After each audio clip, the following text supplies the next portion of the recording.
যদি পৃথিবীতে থাকাকালীন আমার গাড়ি ছিল না, আমার বাড়ি ছিল না, আমার টাকা ছিল না, আমার ব্যালেন্স ছিল না, আমার কোনো ব্যাংকে অ্যাকাউন্ট ছিল না, কিন্তু রবের হুকুম মানার কারণে যদি আমি নেকির কোনো অ্যাকাউন্ট খুলতে পারি, সওয়াবের কোনো অ্যাকাউন্ট খুলতে পারি, তাহলে আল্লাহ পাক রব্বুল আলামিনের ওই ফেরেশতা এসে বসানোর পরে আপনাকে আমাকে যখন তিনটি প্রশ্ন করবে, মান রব্বুকা ওয়া মা দীনুকা ওয়া মান হাযার রাজুল আল্লাযী বুইসা ফীকুম, তোমার রব কি ছিল?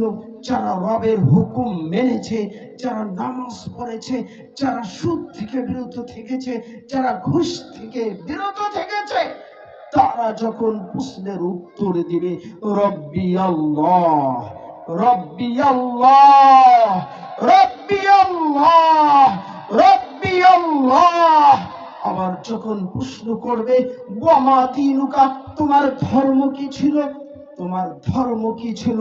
বান্দা যখন উত্তর দিবে আমার ধর্ম ছিল ইসলাম, দীনি আল ইসলাম, দীনি আল ইসলাম, তৃতীয় প্রশ্ন যখন করবে এই লোককে যাকে তোমাদের কাছে প্রেরণ করা হয়েছিল, বান্দা যদি মুসলমান হয় তার জবান থেকে আল্লাহ পাক রব্বুল আলামিন অটোমেটিক্যালি উত্তর বের করে দিবেন, হাদা নবিয়ুনা মুহাম্মাদুন সাল্লাল্লাহু আলাইহি ওয়াসাল্লাম।